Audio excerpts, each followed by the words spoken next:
Hi, buddy, you okay? I think we need a new driver.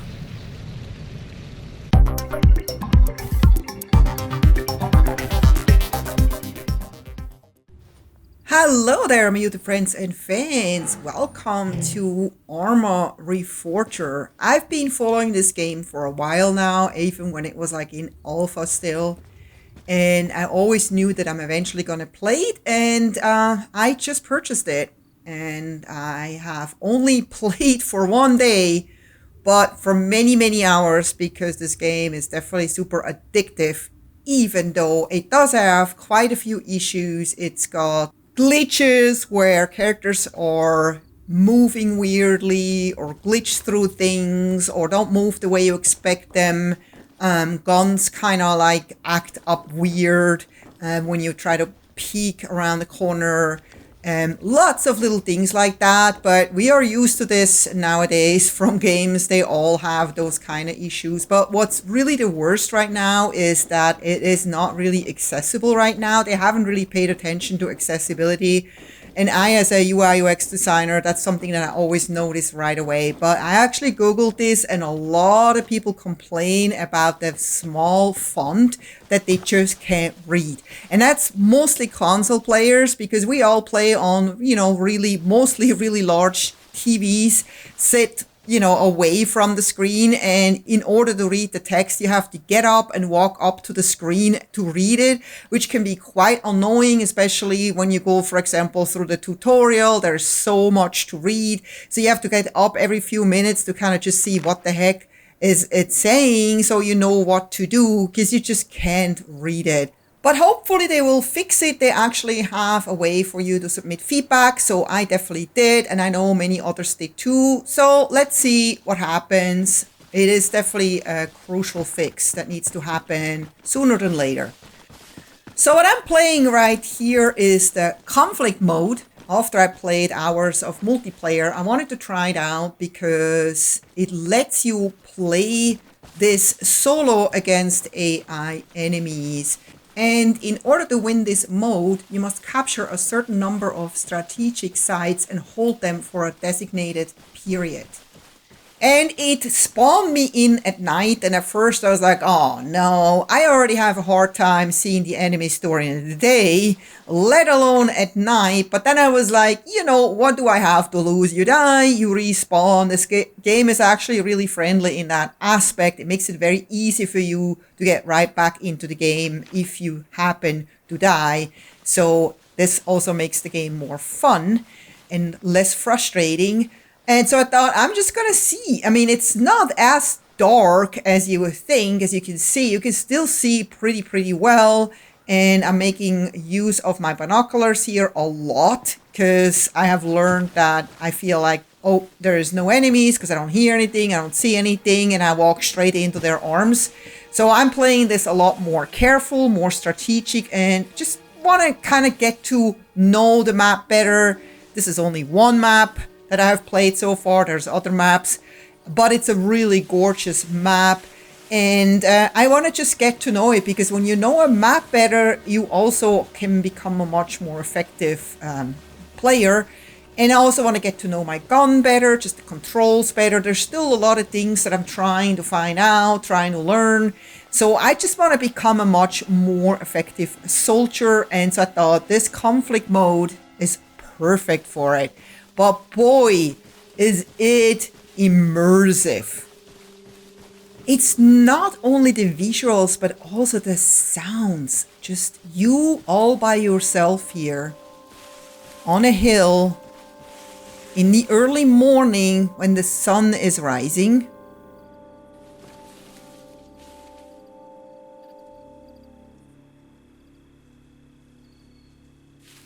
And I just discovered a house, and I'm not sure if that's the house I actually have to capture, so I approach carefully while just enjoying this amazing sunrise.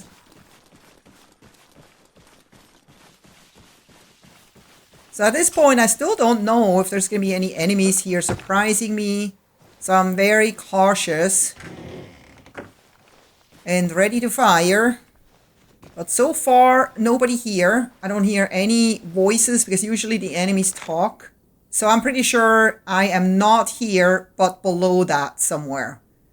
And that's the one thing also in this game. Sometimes it's really hard to know exactly where you are because it's not showing you on the map. It's telling you you are in the southern Ireland east of Baldrige. So that could be like anywhere in a pretty big radius. I am fortunately pretty good at reading maps in real life. I've done a lot of hiking in the Swiss Alps and always had to refer to maps. That was before the internet. And so, you know, I had to get to know maps really, really well. So I just discovered the location where I'm at. I am pretty sure that's where I am. And so I still have to go a little farther to the location that I'm supposed to capture. But I'm still very cautious here because there still could be enemies here. I don't know. That's what I am here for. I'm trying to get to know kind of like where the enemies hang out, how many there are. Uh-oh. Some birds just got scared. Did they get scared because of me? Or because of someone else? So I am super, super cautious. I thought I saw something behind that bush that was moving, but I don't see anything right now. It is really, really hard. I mean, enemies could hide really well without me actually seeing them. There's a lot of cover here. So you definitely have to be careful. So I'm just going to see and check out this building to see if anyone is in here.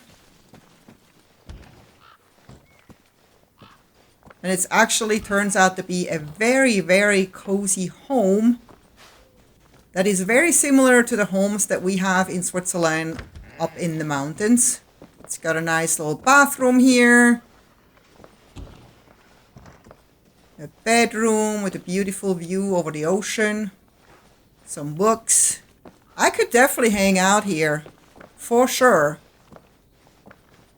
And that's kind of why I was so happy to come here on my own, because I just wanted to, for once, enjoy this map by myself without all the noise that's usually going on in the multiplayer.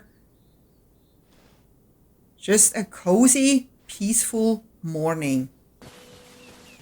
So I see the house that I have to go up to, but then I go closer to the sign to see what it says. Mines. I'm like, oh, I guess we're not going to go up this way. Huh? Wow. Yeah, I'm going to have to find another way. So the closer I get to this location up there, the more nervous I get, because I know I'm going to sooner or later run into enemies, but how many?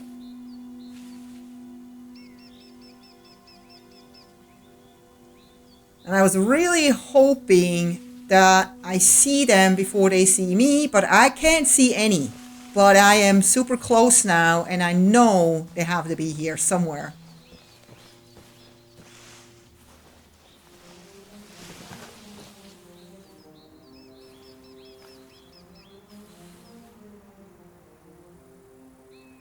Still nothing.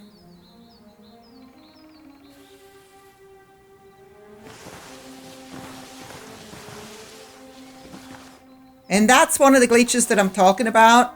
I did not mean to do that at all. My character just kind of turned around. I didn't really hit any buttons at all. So, yeah, little weird stuff. Oops, and I get shot at. I have no idea where I'm getting shot at. It seems like it's coming from... my character does the weird roll again. And I'm being hit. So I'm like, that's not good. I have no cover here. So I'm retreating. There's definitely more than one person shooting at me right now. So me standing still would be, yeah, the end of my existence. I think at this point, at least I'm kind of safe. Because I need to bandage up to stop the bleeding if I don't want to die. And now I'm like, how do I apply a bandage? I could just drag it over, right? That's not really working. Hold on. Trying to figure this out while I'm bleeding out. Never done this before because usually I instantly died before. But I have a chance now to survive this. It seems to be doing something right now. Thankfully, the shooting stopped, and I think my bleeding stopped too. I'm not 100% sure. Like I said, I'm still trying to learn this. I just see that it says moderate injury, so I think I'm good. I don't see any blood specks on my screen anymore. Whew, that was a close call, but what now? Because I don't know if they're coming to chase me down or if they've just given up. That's what I have to find out. That's what I'm still trying to learn about this game. So I go back and I find this wall and I'm like, oh, this is perfect. This is perfect cover. This is going to protect me. Let's see where they are. They must be here somewhere, right? But where? I don't see anything. I just see bushes. Ooh, I think I see someone. Wait. Here. There is a guy right there and another guy. So, yeah.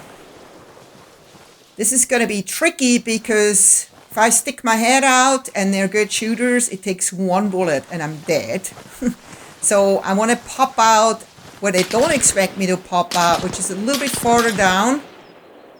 And see if I can take out that one guy that's closer to me. Ooh, that's risky. Okay. He doesn't even flinch. Okay. I think I got him, right?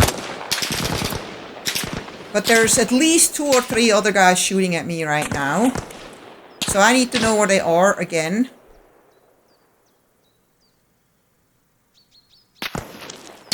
Oh, I don't see this other guy anymore. Yeah, he's right there. Or if that's another guy, but this is a guy that I definitely can take out. I just gotta be careful. Nah, I can't. I see him. He's moving. Yeah. Okay, got that guy too. Was it only those 2 guys? I wonder. Nope. More people shooting.